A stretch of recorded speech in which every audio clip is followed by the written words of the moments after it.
I received an inheritance of $5 million and decided to put my son to the test. I called him and told him I'd lost everything, that I needed to move into his house the very next day. He responded with enthusiasm. He told me yes, that I should come. But the next morning, when I arrived with my suitcases at his front door, I could not believe what I was seeing. And what I discovered that day changed everything I thought I knew about my own family. My name is Eleanor. I am 71 years old, and until a week ago, I lived in a small apartment on the north side of the city.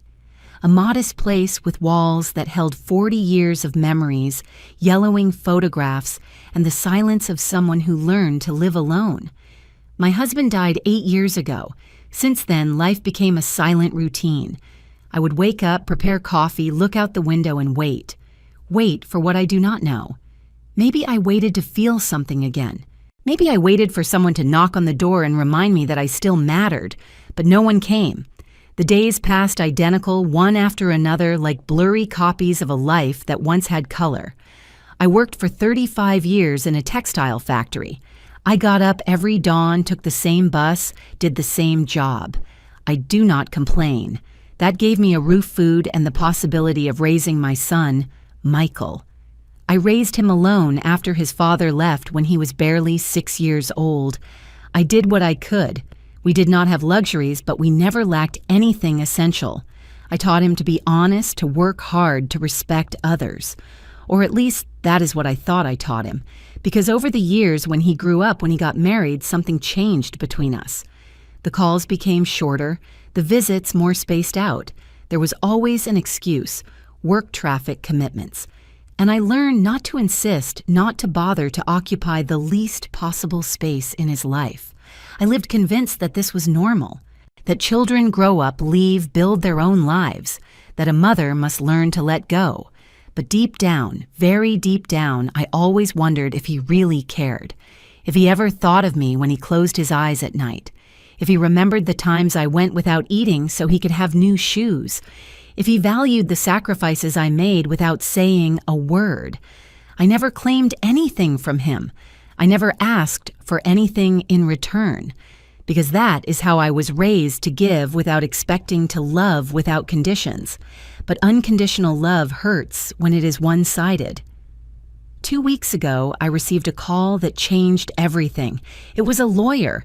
His name was Robert. He had a formal but kind voice. He told me that a distant uncle, someone I barely remembered, had passed away abroad. He had no children, he had no wife, and in his will he had left me as the sole heir. $5 million. When I heard that figure, I thought it was a joke. I thought someone was tricking me. But no, it was real. I had to go to the lawyer office, sign documents, listen to legal explanations that I barely understood. And when I left that place, I walked down the street as if I were floating. $5 million. Me who never had more than $1,000 saved in my entire life. Me who counted every coin before going to the market. Me who got used to living with just enough. That night I could not sleep. I sat in the living room staring at the empty walls, feeling the weight of that news as if it were a rock on my chest. And then in the middle of the silence, a thought came. A small thought at first, barely a whisper in my mind. What would happen if Michael knew? What would he do? How would he react? And that thought grew expanded, became a question I could not ignore. I needed to know if my son loved me for who I am, or if he only tolerated me because it was his obligation. I needed to know if he would be there for me if I had nothing. If I fell, if I broke, if I lost everything, would he come to pick me up? Or would he leave me alone like so many times I had felt in recent years? I know it sounds cruel. I know that testing your own son is not something a mother should do. But after so many years of feeling invisible, of wondering if I really mattered, I needed an answer. I needed to know the truth, even if it hurt, even if it broke my heart, because living in doubt is worse than living in certainty, even if that certainty is painful. So I made a decision. I would not tell him anything about the inheritance. Instead, I would make him believe that I had lost everything, that I was in a desperate situation, that I needed his help. And depending on his reaction, I would know who my son really was. I would know if the values I tried to instill in him still lived in him or if they had been lost along the way. I spent 3 days preparing. I rehearsed the words in my head over and over again. I thought about every detail of the lie I was about to tell. It hurt to do it. It hurt to have to lie to him, but I needed that truth more than I needed to keep the peace. Because peace built on doubt is not peace. It is just an uncomfortable truce with reality, and I was already tired of living in that truce. I wanted to know. I needed to know. Finally, the day came. It was a Tuesday afternoon around 5. I sat on the living room sofa with the phone in my hand, feeling my fingers tremble. I took several deep breaths, trying to calm the nerves that ran through my body like electric current. I dialed Michael's number. It rang once, twice, 3 times. Every ring felt eternal. I was about to hang up to forget all that absurd plan to settle for not knowing. But then I heard his voice. "Hello, Mom," he said. He sounded distracted, as if he were doing something else while talking to me. I heard background noise, maybe the television or music. I felt a lump in my throat, but I kept going. "Michael, I need to talk to you," I said with a trembling voice. "Something very serious happened." There was a brief silence on the other end. "What happened, Mom? Are you okay?"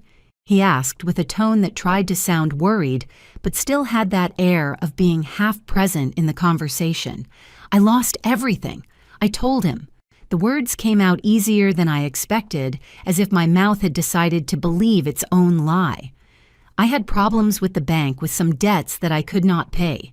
They are going to take away the apartment. I have nowhere to go. I have no money to rent another place."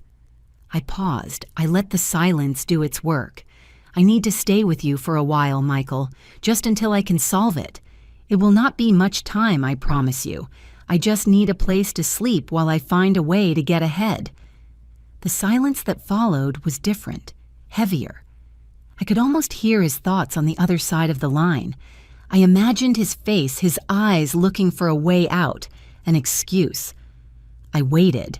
I counted the seconds in my head, 1, 2, 3, 4, and then he spoke. "Of course, Mom. Come over. You can stay with us as long as you need. Do not worry about anything. Tomorrow you can come. I will prepare the guest room. Everything is going to be okay." I felt something strange in my chest when I heard those words. It was a mixture of relief and guilt. Relief because my son had said yes, that he would receive me, that he would not leave me on the street. Guilt because I was lying to him, because I was manipulating the situation to get an answer. But there was also something else, something I could not define clearly.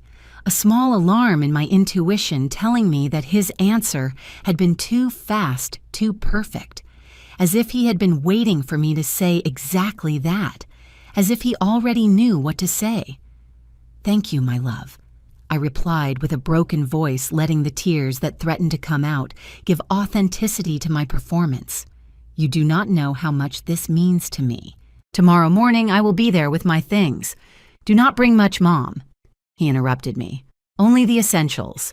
There's not much space here, but we will manage." Yes, of course," I told him. "Just a few suitcases. See you tomorrow then." "Rest, Mom," he told me before hanging up. "Everything is going to work out well." When the call ended, I sat there with the phone still in my hand, looking at the screen that had turned black. It had worked. Michael had said yes. He had opened the doors of his house to me.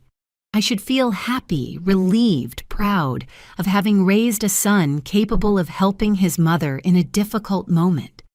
But that strange feeling would not go away, that little voice in my head whispering that something was not right. I tried to ignore it. I told myself that I was being paranoid, that my own lies were making me doubt everything, that my son had responded exactly as a good son should respond. But the doubt was already planted, growing like weeds in my mind. That night, I packed 2 suitcases. I put in clothes, some personal hygiene items, old photographs, a book I never finished reading. While I folded each garment, while I put away each object, I felt as if I were preparing for a trip with no return. As if crossing the door of Michael's house the next day, something fundamental would change forever. I did not know exactly what, but I felt it in my bones. That silent certainty that only experience and years give you. I slept little. I woke up several times during the night, looking at the ceiling, listening to the sounds of the early morning. The occasional cars passing by the street, the distant bark of a dog, the hum of the refrigerator. At 6 a.m, I was already awake, sitting in the kitchen with a cup of cold coffee between my hands. I looked around. That apartment had been my refuge for so long. Every corner had a story. The stain on the wall where Michael had thrown a ball as a child. The window from where I used to watch him play in the street. The table where we ate dinner together thousands of times. Where I did his homework with him, where we celebrated his birthdays with simple cakes and cheap candles. All that was still there, intact, waiting for me. But I was about to leave towards the unknown. At 8 a.m, I called a taxi. The driver helped me take down the suitcases. We got into the car and I gave him Michael's address. He lived in a middle-class neighborhood on the other side of the city, in a small but pretty house that he had bought 3 years ago with his wife Sarah. I'd only been there twice, one when they moved another at Christmas last year. The 2 visits were brief, uncomfortable, full of forced silences and smiles that did not reach the eyes. Sarah was always polite to me, but distant, as if I were an unwanted guest but tolerable out of courtesy. She never said anything bad to me. She never disrespected me. But she did not make me feel welcome either, and Michael never said anything about it. He never defended my place in his life. He just let things be as they were without interfering, without taking sides. The trip took 40 minutes. I looked out the window the whole way, watching the streets past the buildings, the people walking in a hurry towards their jobs or their lives. I wondered how many of them would be living their own lies, their own secret tests, their own family doubts. The taxi finally stopped in front of Michael's house. I paid the driver, took down the suitcases, and stood on the sidewalk looking at that beige house with its small front garden and its dark wooden door. I took a deep breath. This is it, I told myself. There's no turning back. I walked towards the door, dragging the suitcases behind me. Every step felt heavy, loaded with expectation and fear. I reached the front. I raised my hand to ring the doorbell. But before I could do it, something made me stop dead. There was a sign that should not be there. And when I read what it said, I felt like the ground opened under my feet. For sale. Those 2 words stuck in the front garden like a stake in my heart. A large sign, white with red letters impossible to ignore. For sale. I let go of the suitcases. They fell to my feet with a dull thud that I barely registered. My eyes could not look away from that sign. I blinked several times, thinking that maybe I was seeing wrong, that my tired eyes were playing a trick on me. But no, there it was. Clear, real, undeniable. I approached the door. I felt my legs trembling. I rang the doorbell. Once, twice, 3 times. Nothing. Absolute silence. I pressed my ear to the door, trying to hear any sound from inside. Steps, voices, music, something. But the house was dead, empty. I knocked harder now, with my knuckles hitting the wood with growing desperation. Michael! I shouted. Michael, it is me, your mom. Open, please. My voice sounded strange, high-pitched, broken, but no one answered. I walked towards the window. I leaned in, covering my eyes with my hands to see better through the glass. The curtains were drawn, but I could see some spaces. The living room was empty. There was no furniture. There was nothing, only bare floors and white walls. I felt a cold go through my body, a cold that had nothing to do with the weather.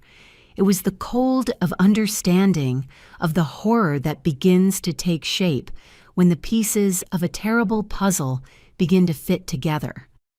I moved away from the window, took a few steps back, unable to process what I was seeing, and then I heard a voice behind me. "Excuse me, ma'am, are you looking for someone?" I turned around sharply. It was an older woman, probably my age, with gray hair tied in a bun, dressed in a light green sweater and denim pants. She had a shopping bag in her hand. She looked like the typical curious neighbor, but kind. "Yes," I said, trying to control the tremor in my voice. "I am looking for my son, Michael. He lives here or lived here. What happened? Why is that sign there?" The woman made a grimace of understanding mixed with pity. "Oh, you are Michael, mother," she said, nodding. "I am Grace. I live in the house next door. I saw you a couple of times when you came to visit." Yes, I answered with impatience. "Do you know where my son is? What happened here?" Grace put her bag on the ground and came a little closer. Her expression became serious, almost uncomfortable. "Look, ma'am, I do not know exactly what happened, but last night there was a lot of movement here. I saw a moving truck. I saw Michael and his wife Sarah taking things out in a hurry. They seemed to be in a big hurry. I went out to ask him if everything was okay, and Sarah barely answered me. She said they had a family emergency that they had to leave urgently. She did not give me more details. They loaded what they could into the truck and left. It must have been around 10 at night. I felt my mouth go dry. "Last night?" I repeated, almost voiceless. "But if I called him yesterday afternoon, if he told me to come today to prepare the guest room?" Grace looked at me with those eyes that say more than words. With that look people give you when they know you are discovering something painful and they do not know how to help you. "I am very sorry, Eleanor," she said with genuine compassion. "I do not know what to tell you. I just know they left last night and left the house empty. Early this morning, someone from the real estate agency came to put up the sign. I put a hand to my chest. I felt like I could not breathe well. My son, my own son. He had told me yes to come, that I would stay with him. And as soon as we hung up the phone, as soon as that conversation ended, he packed his things and fled. He fled from me. He fled from his own mother. The pain I felt at that moment was not physical, but it was as real as if they had stuck a knife in my stomach. It was a pain that rose from the belly to the throat, that squeezed my heart, that made me want to scream and cry at the same time. Grace put a hand on my shoulder. "It is okay, ma'am. Do you want to come into my house for a moment? Drink water, sit down?" I shook my head. "I need to find him," I said. "I need to know why he did this. Do you have any idea where they could have gone?" Grace sighed. "Honestly, no. We never talked much with them. They were very reserved. But wait, maybe Patricia from across the street knows something." She and Sarah sometimes talked. Grace took me across the street to a house painted pale yellow. She knocked on the door, and a younger woman, perhaps about 50 years old, came out with glasses and a friendly expression. Grace quickly explained the situation to her. Patricia looked at me with a mixture of surprise and sorrow. "Good Lord," she said. "How horrible. Look, ma'am, I do not know much either, but yesterday I saw Sarah very nervous. I saw her talking on the phone in the garden. She seemed upset. I heard some of what she was saying. I could not help it because she was speaking quite loudly. She was saying something like, 'We cannot let her stay here. We have to leave before she arrives.' I thought she was talking about some problem with his family or something like that. But now that you tell me this, I think she was talking about you."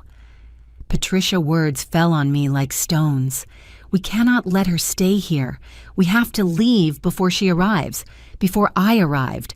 My own daughter-in-law had convinced my son to abandon his house, to flee, to leave me planted at the door, as if I were an undesirable stranger. And Michael had accepted. He had not fought. He had not defended me. He had simply packed his bags and left." I leaned on Patricia's doorframe. I felt my legs were not responding well. The two women held me. They helped me sit on a step. "Breathe, Eleanor," Grace told me. "Breathe deep." But I could not. The air did not enter my lungs well. Everything was spinning. Years of sacrifices, of sleepless nights, of working until my hands were destroyed. Years of giving him everything I could with the little I had. And now this this silent, cowardly betrayal hidden behind a for sale sign. Patricia went into her house and came back with a glass of water. She gave it to me, and I drank slowly, feeling how the cold liquid went down my throat. "Ma'am," Patricia said with a soft voice, "I do not want to meddle where I am not called, but I think you deserve to know something else." Yesterday morning before they left, I saw Sarah talking to a neighbor from the other side. She was asking him if he knew of cheap apartments for rent in another area. She said something like, "We need to disappear for a while. We do not want anyone to know where we are." The neighbor recommended a place towards the south of the city near the downtown market district. I do not know if they went there, but it is the only thing I heard. South of the city near the downtown market. It was an area I knew well. I had lived there many years ago when Michael was small. It was a modest neighborhood with old buildings and affordable rents. The kind of place where someone would hide if they did not want to be found, but could not pay much either. I saved that information in my mind like a painful treasure. I stood up slowly. Grace and Patricia looked at me with genuine concern. "Thank you," I told them. "Thank you for telling me the truth." They nodded. "If you need anything, Eleanor," Grace said, "do not hesitate to knock on the door." I nodded without saying more. I went back to Michael's house. I picked up my suitcases from the ground. I looked at them for a long moment. I had packed those suitcases thinking I would come to stay with my son, to share his roof, to receive his help in a moment of invented need. But the need was now real, not for money, for answers, for justice, to understand how the boy I raised had become the man who abandoned me. I walked to the corner and stopped a taxi. I gave the driver the address of my apartment. During the entire return trip, I did not say a word. I just looked out the window, processing, feeling, understanding. My test had worked. I had obtained my answer. But it was not the answer my heart expected. It was much worse. I arrived at my apartment around 11 in the morning. I went up the stairs, slowly dragging the suitcases that now weighed double. Not because of their content, but because of all the pain they carried. I opened the door and entered. Everything was exactly as I had left it.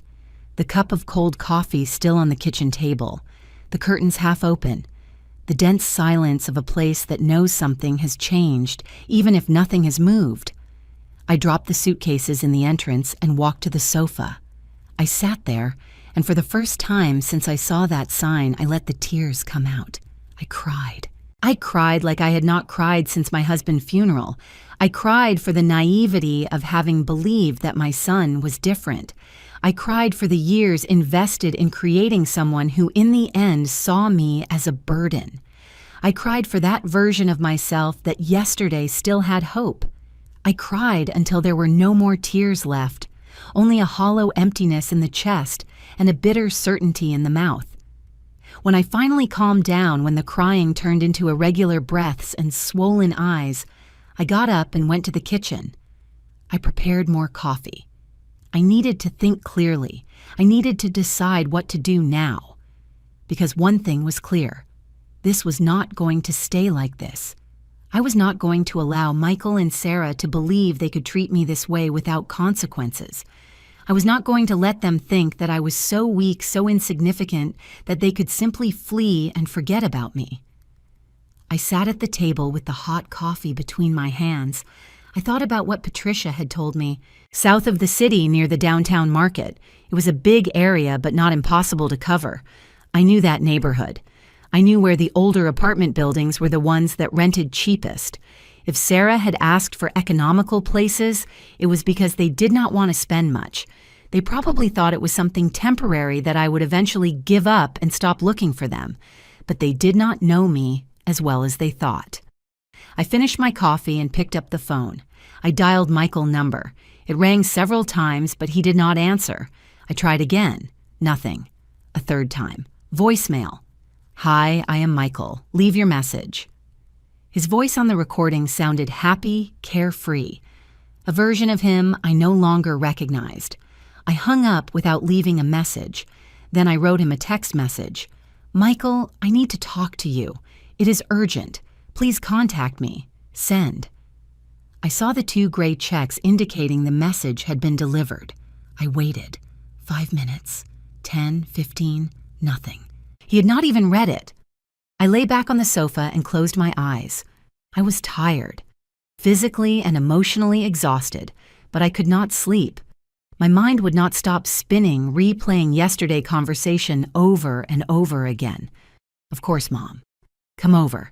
You can stay with us as long as you need. Those words that sounded so comforting yesterday now were like knives, lies wrapped in false affection, perfect acting of a son who learned to say the right thing while planning to do exactly the opposite. And Sarah. I always knew she did not want me around. I always felt it in her cold gaze, in her forced smiles, and the way she found excuses, so visits were short. But I never thought she would go this far, that she would convince Michael to abandon his own house just to avoid me. What kind of person does that? What kind of poison did she put in my son's head so he would accept something so cruel? I spent the rest of the day in a fog. I ate something simple because my body needed it, although I was not hungry. I took a long bath trying to wash away not only the sweat, but also the feeling of humiliation that had stuck to my skin. I dressed in comfortable clothes and sat in front of the window to watch the sunset. The sky was painted orange and violet, those colors that normally seemed beautiful to me, but today only reminded me that the day was ending and I still had no answers, no confrontation, no closure. At 8 at night, I received a notification on my phone. It was a message from an unknown number. For a second, my heart jumped, thinking it could be Michael from another phone. I opened the message. Eleanor, I am the lawyer, Robert. I just wanted to confirm that you received all the information about the inheritance. If you have questions, I am at your disposal. We agreed to meet next week to finalize the papers.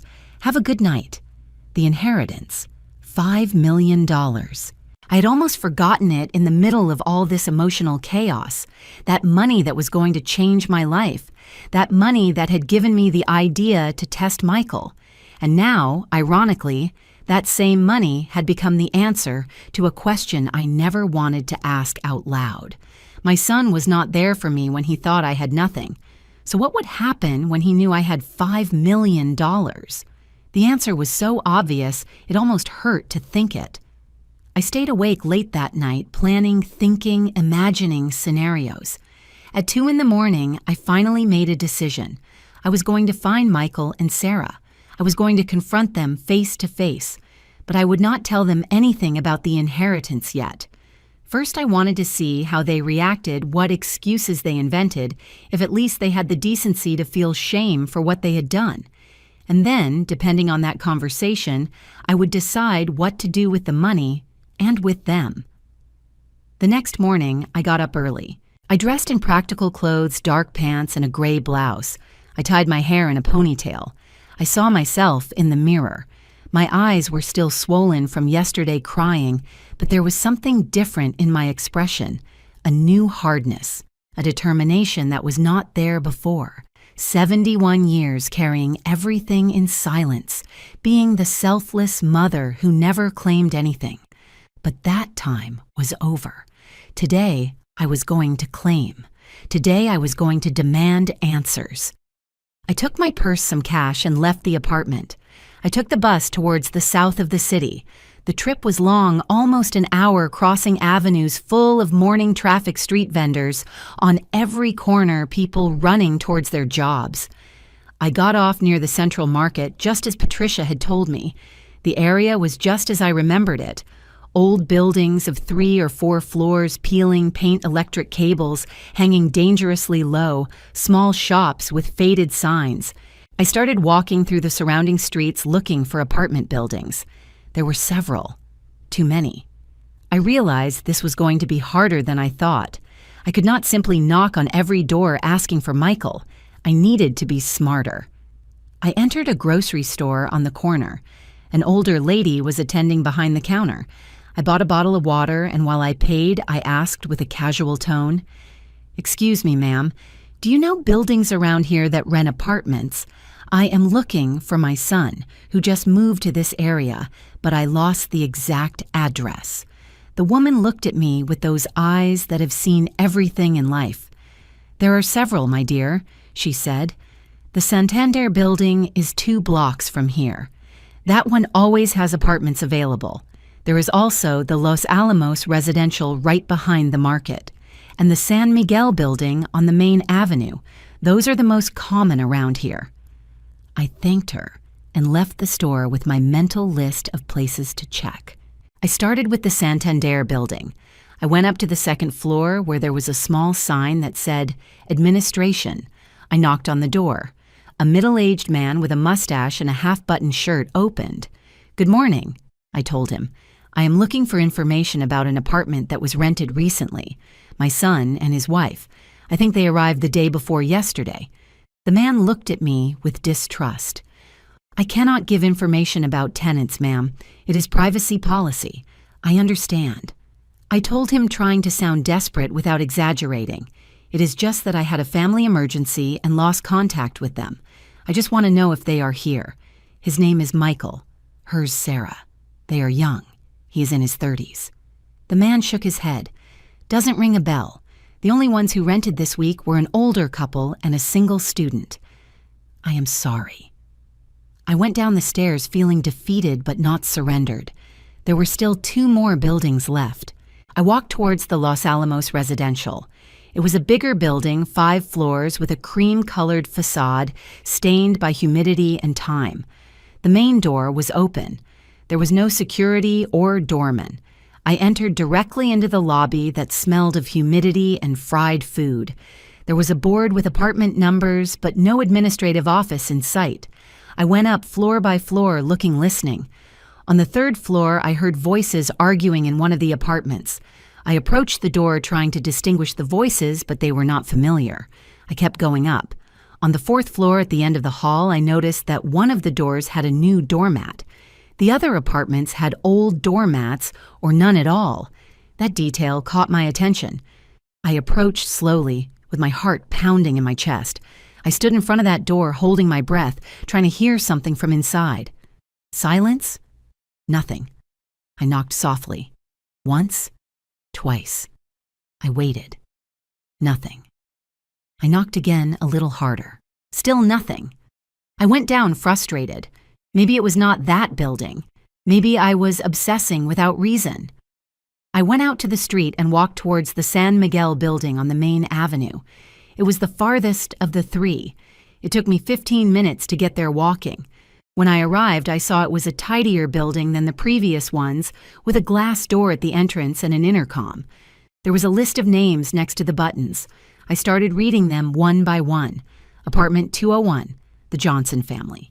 202, J. Miller. 203, no name. 204, M. Davis. M. Davis. Michael Davis. That was my son's last name. I felt my pulse accelerate. It could be a coincidence. It could be another person. But something in my instinct told me no. I pressed the button for apartment 204. I waited. Nothing. I pressed again, holding it longer. Silence. I pressed a 3rd time, and then finally I heard Sarah's voice through the intercom. "Who is it?" she said with an annoyed, impatient tone. I froze for a second. It was her. I had found them. I swallowed saliva and spoke with a voice as calm as I could. "Sarah, it is me, Eleanor. I need to speak with you and with Michael." The silence that followed was so heavy I could almost feel it go through the intercom. Then I heard murmurs on the other side, voices, whispering something that sounded like a muffled argument. Finally, she spoke again. "We are not here. You have the wrong apartment." And she cut the communication. "We are not here." The most ridiculous phrase someone can say when they just answered the intercom. I pressed the button again. Nothing.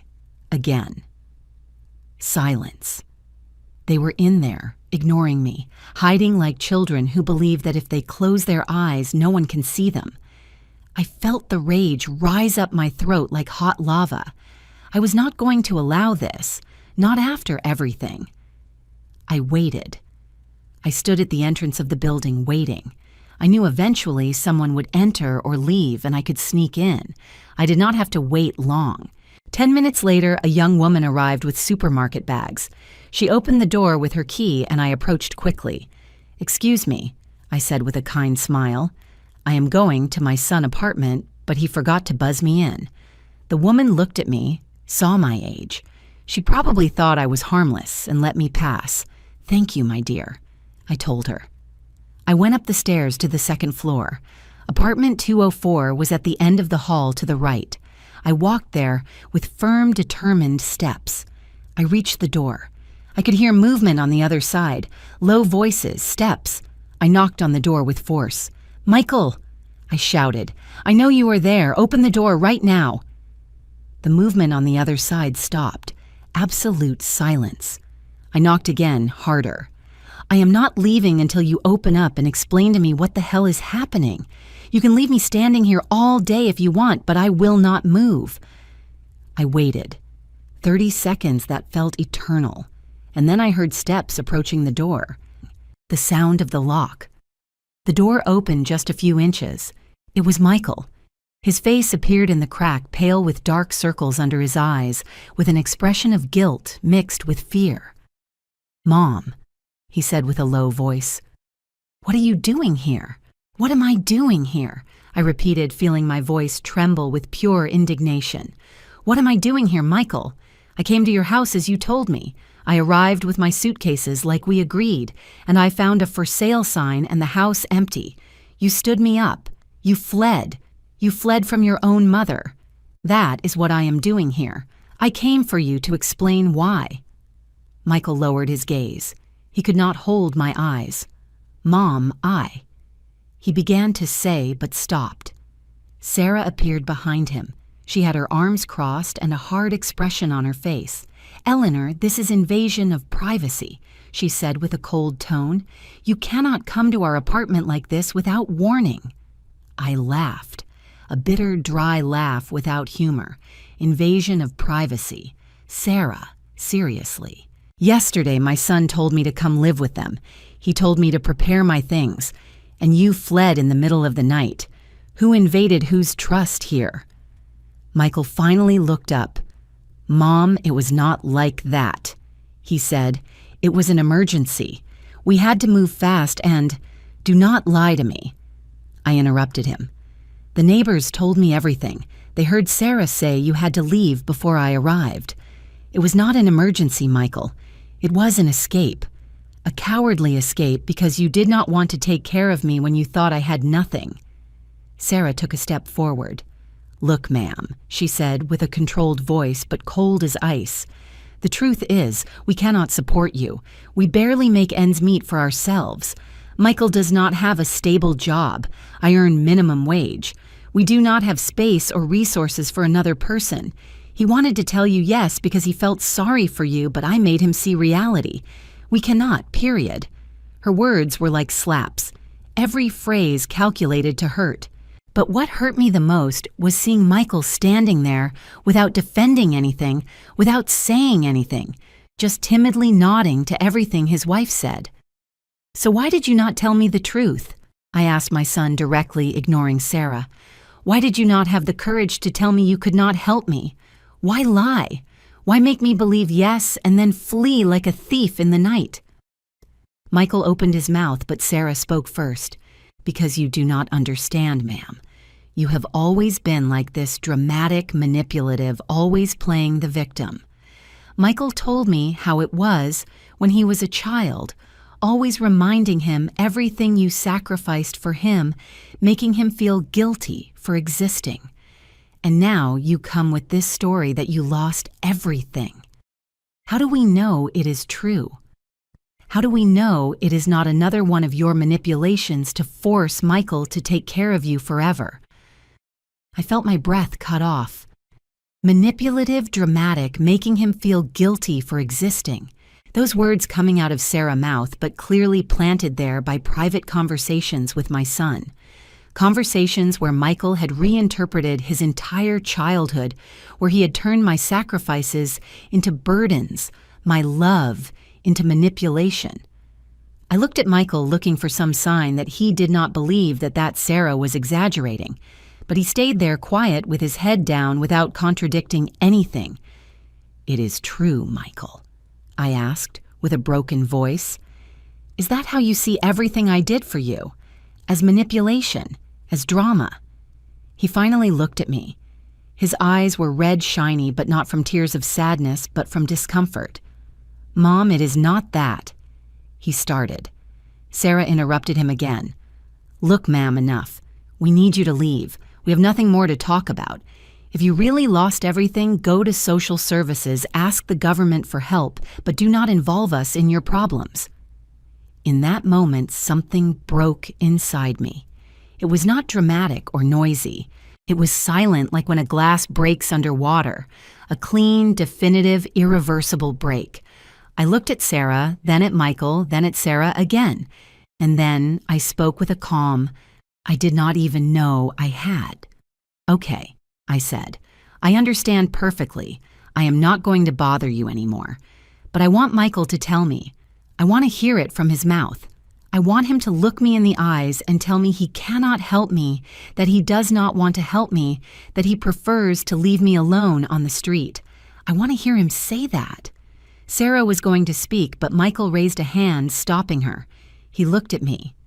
For the first time in that entire conversation, he looked straight into my eyes, and with a trembling voice, almost inaudible, he said, "I am sorry, Mom. I cannot. We cannot. It is better this way." I nodded slowly. "Better this way," I repeated. "For whom, Michael? For whom is it better?" He did not answer. He just lowered his gaze again. Sarah closed the door in my face without saying another word. I heard the sound of the lock turning. I stood there in that empty hallway looking at the closed door, processing what had just happened.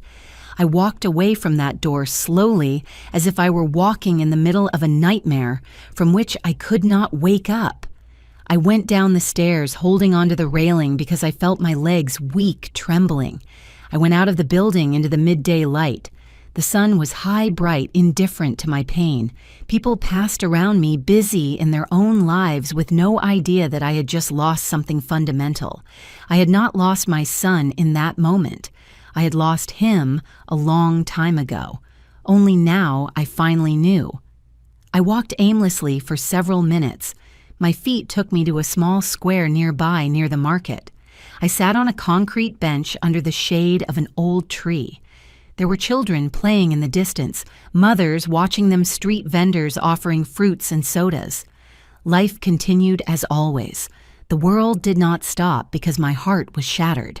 I took out my phone and looked at it for a long time without knowing what to do with it. Part of me wanted to call someone to tell someone what had happened. But who? I had no close friends.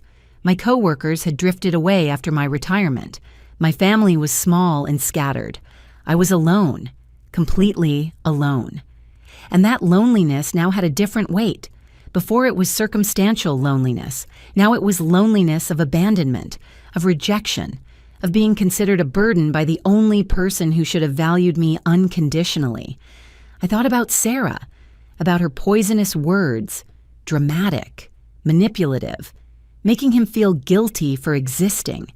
How was it possible that someone reinterpreted love in that way? How was it possible that working 3 shifts to buy him school supplies was manipulation? That giving up my own dreams so he could study was making him feel guilty? That giving him everything I had, everything I was, became something negative in his adult narrative? And the worst was not that Sarah thought that. The worst was that Michael had allowed it. He had accepted it. He had made it his own. I wondered at what moment everything twisted. At what moment my son stopped seeing me as his mother and started seeing me as an obstacle. Maybe it was gradual. Maybe Sarah was planting those ideas little by little, year after year, poisoning every memory with her twisted interpretation. Or maybe Michael was always like that, and I did not want to see it. Maybe I was the blind one, the one who built an idealized image of her son that never corresponded with reality. Maybe the grateful child I remembered never really existed. I closed my eyes and breathed deep. The air entered my lungs, filling them with oxygen, but not with relief. Nothing relieved the pain I felt.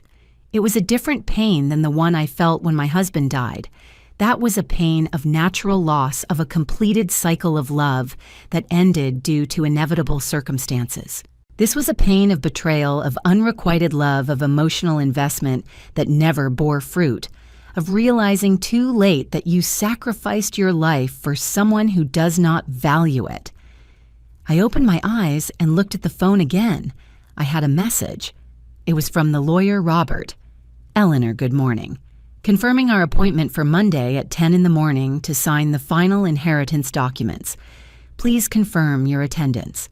The inheritance.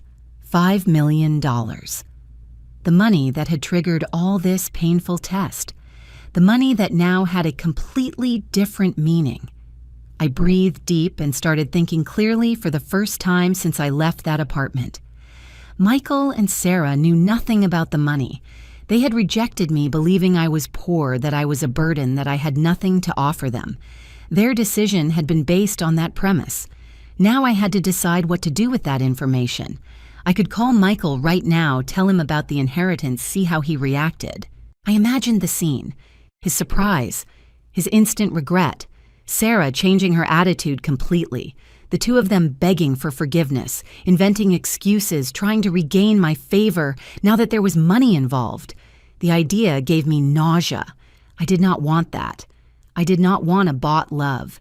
I did not want my son to come back to me for $5 million. That would be even more painful than his rejection, because it would confirm that he never loved me for who I am, only for what I can give him.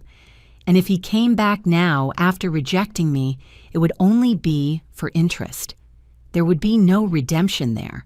There would be no real reconciliation, only transaction. I stood up. My legs were not trembling so much anymore. I started walking back towards the bus stop. While I walked, the ideas ordered themselves in my head. Michael had made his decision. He had chosen.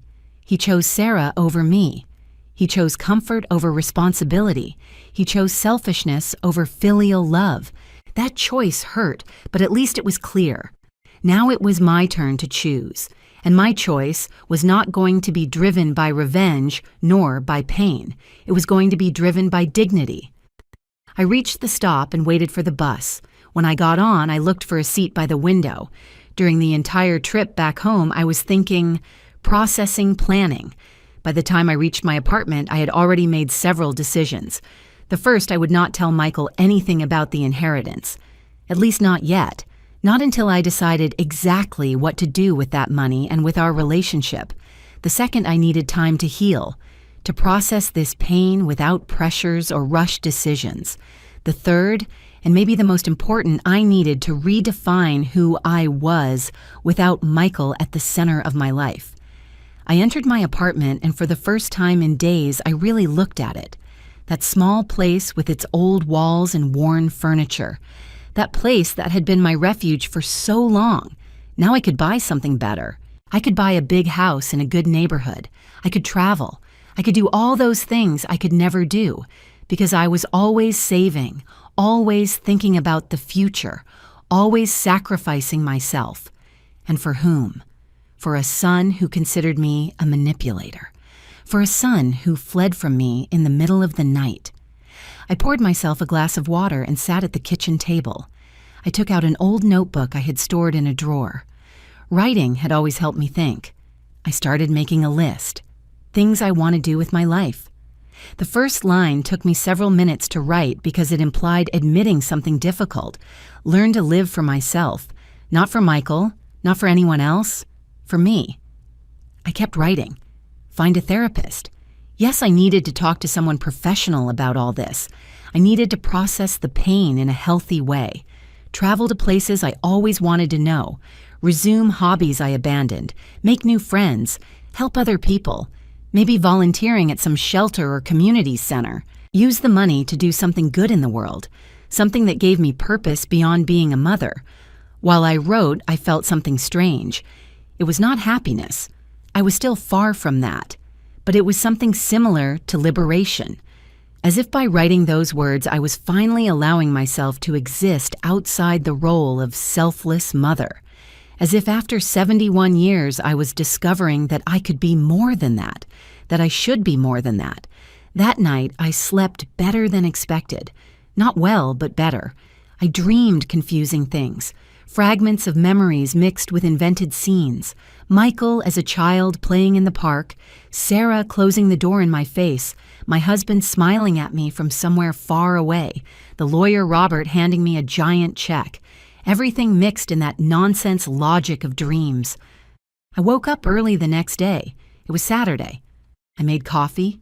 I showered. I dressed. I felt different. Still hurt. Still processing. But different. Stronger, maybe. Or maybe just more resigned. I took my phone and wrote a message to the lawyer, Robert. "Good morning. I confirm attendance for Monday at 10. I would also like to consult you about options to invest or donate part of the inheritance. I need advice, thank you. Send." Then I opened Michael Chat. Our last exchange was from 2 days ago. My message unread. My call unanswered. I started writing. "Michael, after what happened yesterday, I understand your position. I am not going to bother you anymore. Everyone makes their decisions and the consequences that come with them. I hope someday you understand what you lost. Not money or material things. You lost someone who loved you unconditionally all your life. That cannot be recovered. Take care." I read the message several times before sending it. It sounded hard but fair. It sounded final. Because it was. I pressed send. I saw how the message was delivered. This time, he did read it almost immediately. The 2 checks turned blue. I waited. I saw the 3 dots indicating he was writing something. The dots appeared and disappeared several times. Finally, his answer arrived. "Mom, please do not be like that. Give me time to fix things with Sarah. This is complicated. It is not that I do not love you. I just need space right now." I read his message and felt a mixture of emotions. Part of me wanted to believe him. I wanted to cling to that small sign that he still cared. But another part, the part that had matured painfully in the last days, knew that those were just empty words, excuses, emotional crumbs thrown to keep me close, just in case he needed me in the future. I did not answer. I left the message on read and put the phone away. The rest of the weekend passed in a strange calm. I did not write to Michael again, and he did not insist either. I spent the time organizing my apartment, reading, watching old movies I found on a television channel. Simple things that kept me busy without demanding too much emotionally. On Sunday afternoon, I called an old coworker, Linda, with whom I had lost contact. We talked for almost an hour. I told her a summarized version of what had happened without mentioning the inheritance. She listened to me with patience, and in the end, she told me something that stayed with me. Eleanor children are not investment projects. They are independent people who make their own decisions. Sometimes those decisions hurt us, but we cannot live our lives waiting for them to validate us. Her words were simple, but true. Monday came quickly. I got up early. I got ready with care. I chose a light coffee-colored dress I had not worn in years. I combed my hair well. I even put on a little makeup. I wanted to look presentable, dignified, not like the broken woman I had been the last few days, but like the woman who was trying to rebuild herself. I took a taxi to Robert's office. The building was downtown, a modern tower of glass and steel that contrasted with my world of old apartments and dusty streets. I went up to the 12th floor in a silent elevator with soft music in the background. Robert's office was elegant, but cozy. Wood floors, caramel-colored leather furniture, abstract paintings on the walls. The receptionist welcomed me with a smile and offered me coffee. I accepted.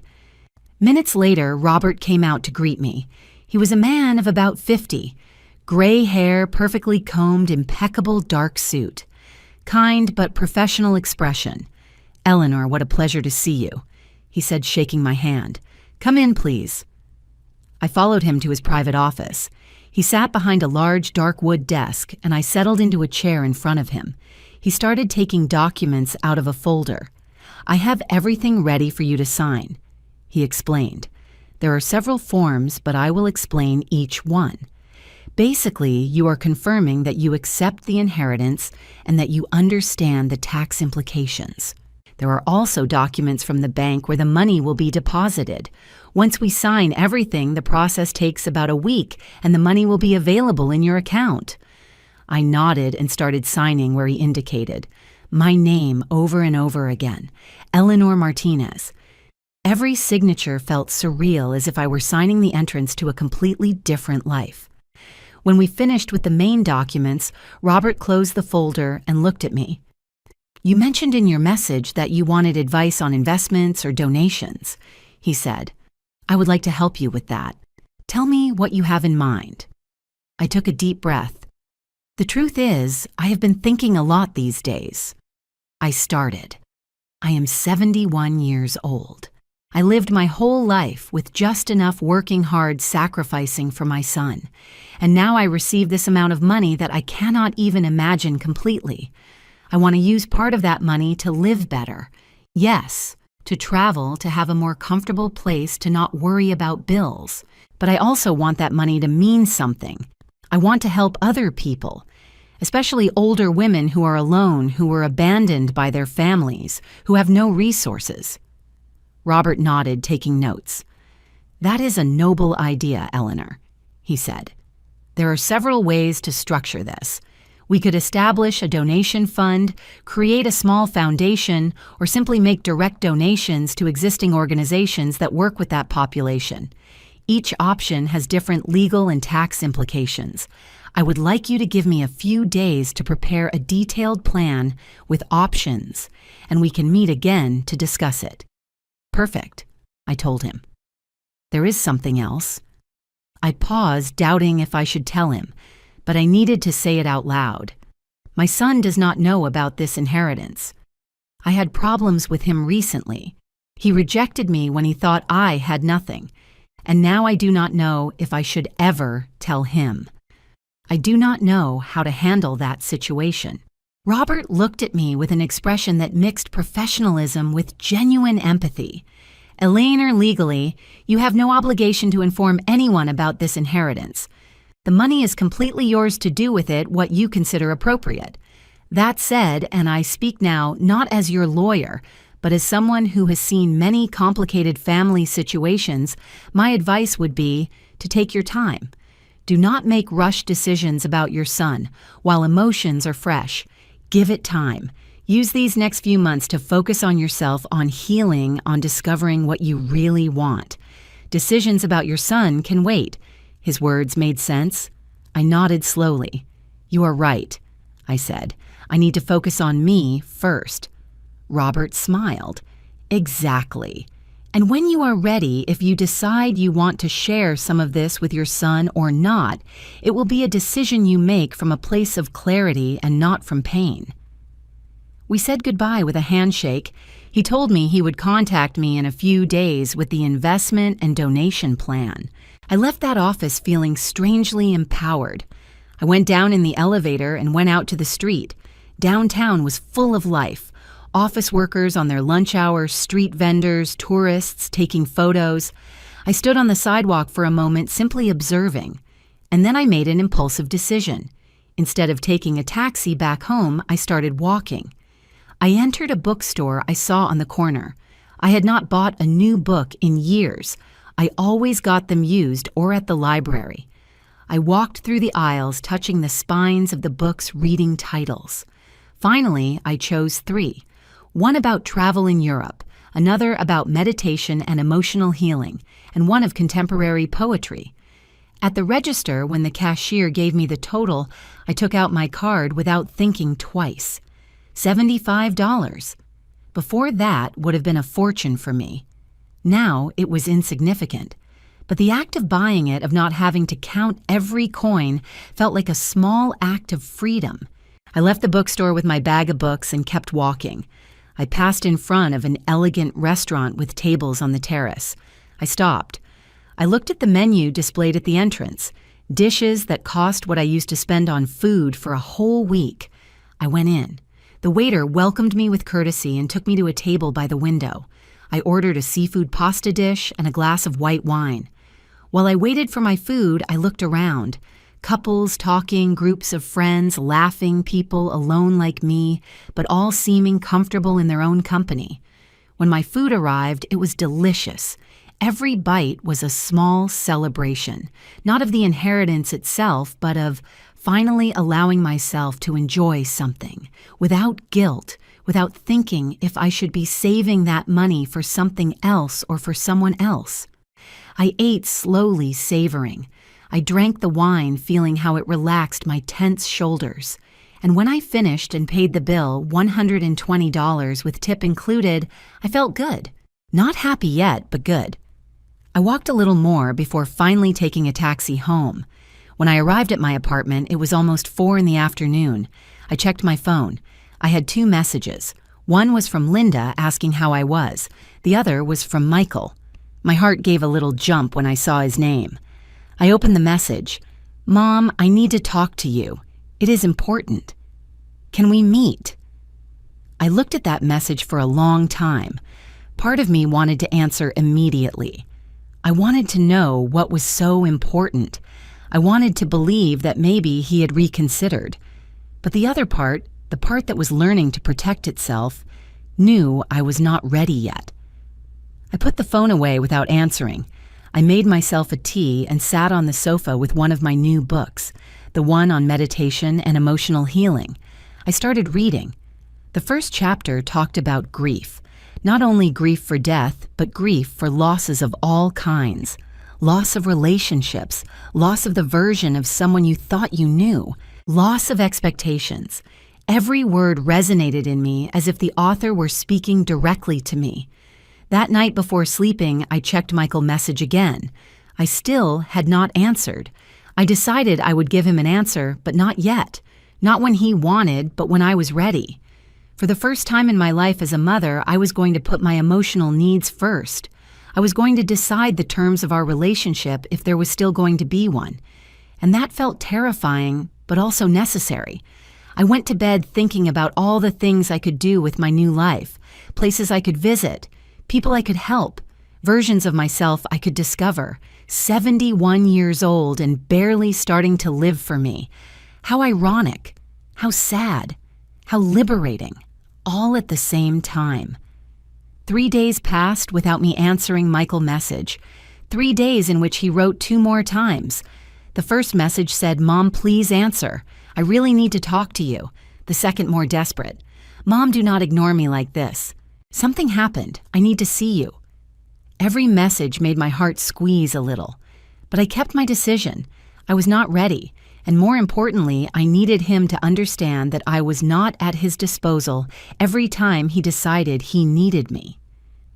During those 3 days, I kept busy. I called Linda and we agreed to meet for coffee. It was the first time in years I went out socially with someone who was not family. We sat in a small cafe near my house and talked about everything. About our years in the factory, about how our lives had changed since then, about her grandchildren who visited her every weekend. I did not tell her about the inheritance, but I did tell her more details about what had happened with Michael. She listened without judging, and in the end she told me something that felt like a hug. "Eleanor, you deserve people in your life who value you. If Michael cannot be that person right now, then you need to surround yourself with those who can.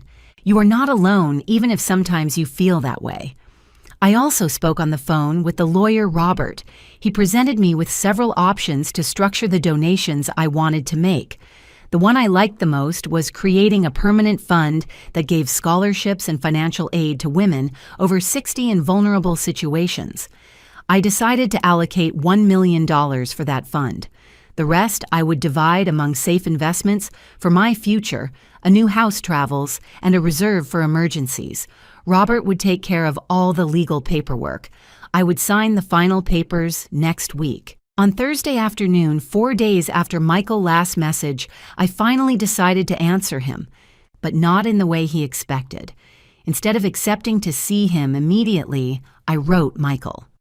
"I received your messages. If you need to talk, we can do it, but it will be on my terms.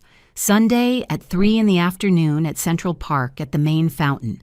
If you do not arrive, there will not be another opportunity." His answer arrived in less than a minute. "I will be there, Mom. Thank you. I love you." I read that I love you with a mixture of skepticism and pain, easy words to say when something is needed, more difficult to demonstrate with actions when there is nothing to gain. I put the phone away and prepared myself mentally for that meeting. I knew I had to decide what I would tell him, what I would not tell him, and above all, what limits I would establish regardless of what he said. Sunday arrived with a partly cloudy sky. I dressed in comfortable clothes, sand-colored pants, and a white blouse. Nothing special. I did not want to look like I was trying to impress him. I arrived at the park 10 minutes before 3. The main fountain was surrounded by families, children running, couples sitting on the benches.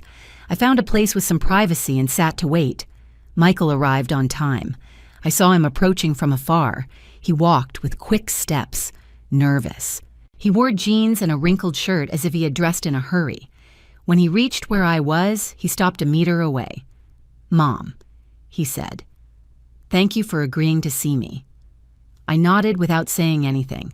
I sat down and he sat next to me on the bench, leaving a prudent space between us. There was an uncomfortable silence. Finally, I spoke. "You said you needed to talk. I am listening." Michael took a deep breath. "Mom, things with Sarah are not right," he started. "Since you came to the apartment, we have been fighting a lot. She says horrible things about you, and I cannot take it anymore. I realized you were right. I realized I was a coward." I paused, waiting for him to continue. "And she left me," he said with a broken voice. 2 days ago, she told me she was leaving, that I was useless, that I was never going to amount to anything. She packed her things and left. She left me with the apartment rent, with the debts, with everything. And I do not know what to do, Mom. I do not know how I am going to pay everything. That is why I needed to see you. I need your help." There it was, the truth behind his urgency, the truth behind his "I love you" and his "I need to see you." It was not genuine regret. It was not remorse for how he had treated me. It was need. Again, always need. I looked him in the eyes. "Michael," I said with a calm but firm voice, "let me see if I understood correctly.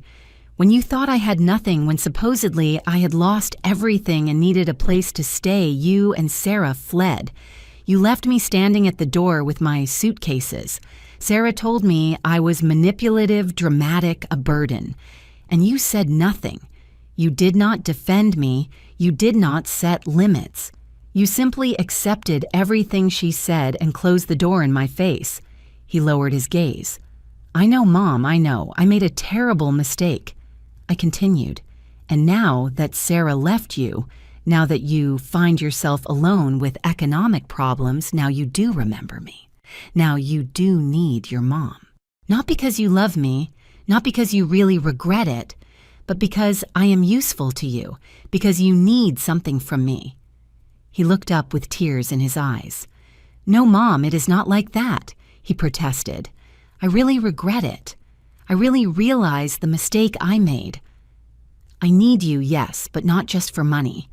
I need you because you are my mom and I feel horrible for what I did." His tears seemed real. His pain seemed genuine. But I was no longer the same woman who a week ago would have fallen for those tears. I was no longer the mother who settled for crumbs of regret. "Michael," I told him, "for 30-something years I was there for you every time you needed me, every time. Without conditions, without questions. I gave you everything I had, everything I was. And the first time, the only time I needed you, you failed me. Not only did you fail me, you abandoned me in the cruelest way possible. But Mom, I can change," he said with desperation. "Give me a chance to prove it to you." I stayed silent for a long moment. Then I spoke. "There is something you need to know, Michael, something that changes the entire context of this situation." He looked at me confused. What thing, Mom? Nothing. I was never in economic trouble. It was all a test. 2 weeks ago, I received an inheritance from a distant uncle, $5 million. I wanted to know if you would be there for me if I had nothing. And I got my answer. Michael's face changed. It went from confusion to shock, from shock to understanding, from understanding to horror. What? He whispered. 5 million? And you did all this as a test. I nodded. That is right. And you failed, Michael. Completely. He stood up abruptly. I cannot believe this, he said with a voice starting to rise in volume. You set a trap for me. You manipulated me. This is exactly what Sarah said about you. You are manipulative, Mom. How could you do this to me? I stood up too, looking him straight in the eyes. I did this to you, Michael. I set a test like this, a test that any decent son would have passed without problem. I asked for help believing I had nothing, and you saw. That was your choice, not mine. You chose to abandon me. I only created the circumstances to see your true character, and I saw it. I saw it clearly. He shook his head, visibly upset. And now what, Mom? You came here to rub it in my face, to tell me you have millions while I am broke, to take revenge. I did not come to take revenge. I told him. I came to tell you the truth and to set limits. Michael, I love you. You are my son and you always will be. But I cannot continue being the mother who gives everything without receiving anything in return. I cannot continue expecting you to value me when clearly you do not. So this is what is going to happen. I am going to live my life. I am going to use that money to do things I always wanted to do and to help people who really need it. And you are going to learn to fend for yourself, without Sarah, without me, just you. Maybe when you achieve it, when you really grow up and mature, we can rebuild something. But it will not be soon, and it will not be on my previous terms. But Mom, he began to say. I interrupted him. There are no buts, Michael. This is my decision. You can be angry with me. You can think I am manipulative, as Sarah made you believe. You can think whatever you want. But I know the truth. I know I gave you the best of me during your whole life. And if that was not enough, if that did not create in you a sense of loyalty or filial love, then that says more about you than about me. Goodbye, Michael. When you are ready for a real conversation without needing anything from me, you know where to find me. I turned around and started walking. Mom, wait, he shouted behind me. But I did not stop. I kept walking with trembling but firm legs, with a broken but determined heart, with tears in my eyes, but my head high. I did not look back. I walked through the park with no clear direction for several minutes. The tears finally started falling when I was far enough from Michael. They were not tears of regret for what I had just done. They were tears of liberation, of grief, of closing a painful chapter of my life. I sat on a distant bench under a large tree that offered shade and privacy. I cried in silence while watching the happy families around me. Parents pushing swings, mothers chasing their small children, grandparents sharing ice cream with their grandchildren, scenes I once dreamed of having with Michael and his future children, scenes I might never have. But while I cried, I also felt something else, something I did not expect. I felt peace, a strange, uncomfortable but real peace. Peace of having told my truth, peace of having set limits, peace of having chosen myself for the first time in decades. I took a handkerchief from my purse and dried my tears. I breathed deep. The air smelled of freshly cut grass and flowers. The sun was starting to go down on the horizon, painting the sky in shades of orange and pink. Life continued, and I would continue too. I stayed sitting there until the sun set completely. Then I got up and walked towards the park exit. I took a taxi home. During the ride, I looked out the window without thinking of anything specific, just watching the city pass, the lights turning on in the buildings, the people coming out of restaurants and movie theaters, the world turning indifferent to my small personal drama. And that was okay. I did not need the world to stop for me. I just needed to find my place in it. I arrived at my apartment, and the first thing I did was make myself a tea. I sat on the sofa with the hot cup between my hands and turned on the television.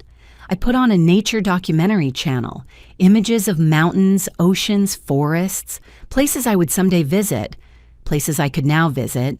I drank my tea slowly while the images transported me far from my apartment, far from my worries, far from the pain. That night, I slept deeply. I did not dream anything I remembered, only a black, restful, necessary sleep. I woke up Monday feeling different, lighter, as if I had left a huge weight in that park yesterday. I made coffee, had a good breakfast, and sat down to plan my day. First, I would call Robert to confirm I wanted to proceed with all the plans we had discussed. Second, I would start looking for houses. I did not want something too big or ostentatious, just a more comfortable place with good natural light, maybe a small garden. Third, I would investigate painting or pottery classes. I always wanted to learn some art but never had time or money. I called Robert at 9 in the morning. I confirmed everything. He told me the money was already available in my account, that the donation fund papers would be ready to sign on Friday. He also recommended a trusted real estate agent to look for a house. I thanked him and hung up, feeling productive with purpose. The following days were a mixture of new activities and moments of reflection. I visited 5 houses with the real estate agent. The 5th one was perfect. A small 2-bedroom house in a quiet neighborhood. It had a garden with fruit trees, large windows that let in a lot of light, and a spacious kitchen. The price was reasonable, $300,000. I made an offer that same day. It was accepted. The paperwork would take a month, but I already had my new home. I also enrolled in a watercolor class given on Tuesdays and Thursdays at a community center near my future house. The first class was intimidating. I was the oldest in the group, but everyone was kind. The teacher, a young woman named Maribel, was especially patient with me. At the end of the class, I had painted something that vaguely looked like a sunset. It was not good, but it was mine, and that filled me with an unexpected joy. Michael did not contact me again during those weeks. Part of me wondered how he was, if he had managed to solve his problems, if he was still angry with me, if someday he would understand. But I did not look for him. I kept my word. The ball was in his court now. He had to decide what kind of relationship he wanted to have with me, if he wanted to have any. A month later, I moved into my new house. Linda helped me with the process. I hired a moving company that transferred my few belongings from the old apartment to the new house. I bought new furniture, a comfortable bed, a large gray sofa, a light wood dining table. I decorated the walls with paintings I bought in local galleries. I planted flowers in the garden. Slowly, day by day, that empty space became my home, a reflection of who I was now, not who I had been. I also started work with the donation fund. Robert connected me with an organization that worked with older women in vulnerable situations. I visited the center. I met some of the women who would benefit from the fund. I listened to their stories. Widows without pensions, women abandoned by their families, women who worked their whole life without savings because everything went to their children. Stories that resonated so much with mine that sometimes I had to go out to breathe fresh air so as not to cry in front of them. Seeing the direct impact of the money, seeing how it changed lives, gave purpose to everything that had happened.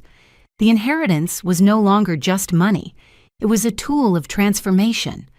Not only for me, but for other women who deserve dignity in their golden years. That gave me peace. That gave me meaning. 2 months after our last conversation, I received a letter. It was from Michael, not a text message. A physical letter written by hand, sent by mail. I saw it in my mailbox and my heart skipped a beat. I took it inside, made myself a tea, and sat on my new sofa to read it. The handwriting was Michael. I would recognize that handwriting anywhere. Mom. It started. I do not know if you will read this. I do not know if you will forgive me someday, but I need to write to you even if you do not answer. 2 months have passed since the park. 2 months in which I have had to face myself in ways I never had done. I lost my apartment. I am living in a rented room, sharing a bathroom with 3 other tenants. I got a job in a warehouse carrying boxes. It is not glamorous, but it is honest. I am paying my debts little by little. The letter continued. At first I was furious with you. I thought you had tricked me, that you had set a cruel trap for me. But with time, I started to understand. You did not set a trap, Mom. You gave me a chance to be the son I should have always been, and I failed. I failed because Sarah had convinced me that you were the problem, because it was easier to blame you than to assume my responsibility, because I never really grew up. My eyes filled with tears reading his words. He continued, "Now I understand everything you sacrificed for me. Now that I have to work hard just to pay rent, I understand what it meant that you worked 3 shifts to give me school supplies. Now that I am alone, I understand the value of having someone who loves you unconditionally. And I lost that. I lost the only person who was always there for me. For being a coward. For being selfish. For being blind." The last part of the letter said, "I am not writing to ask you for money. I am not writing to ask you to forgive me yet. I know I do not deserve it. I am writing to tell you that I am sorry. I really am sorry, Mom, and that I am working on being better, on being the man you deserved as a son. I do not know if someday we can rebuild our relationship, but I want you to know that I love you. I always loved you. I just did not know how to show it. Take care, Mom. Michael." I finished reading the letter with tears running down my cheeks. They were not tears of sadness. They were tears of something complex. Hope mixed with caution. Love mixed with pain. I folded the letter carefully and put it in a drawer of my desk. I would not answer yet. I was not ready yet, but I kept it. Because maybe someday I would be. That night, I sat in my garden under the stars. The cool night air caressed my face. I thought about everything that had happened, about the inheritance that changed my life, about the test that revealed painful truths, about the confrontation that liberated me, about the transformation that was just beginning. I was 71 years old. Most of my life had already passed, but for the first time I felt I was really living, not for someone else, for me. And if Michael really changed, if he really matured and became the man he promised to become in that letter, maybe someday we could have a new relationship, not like before, never like before, but something different, something built on honesty and healthy boundaries, something real. But if not, if this was all we would have, that would also be okay. Because I learned something fundamental in these months. I learned that my value did not depend on being needed. I learned that self-love was not selfishness. I learned that it is never too late to start over. And I learned that sometimes the greatest proof of love you can give is letting go, even when it hurts, especially when it hurts. Because only in freedom, in distance, in the pain of consequence, can people really grow. I looked at the stars and whispered a promise to the universe, a promise to live the rest of my days with dignity, with purpose, with self-love. I had received $5 million, but the most valuable thing I won was not the money. It was recovering myself, and that was priceless.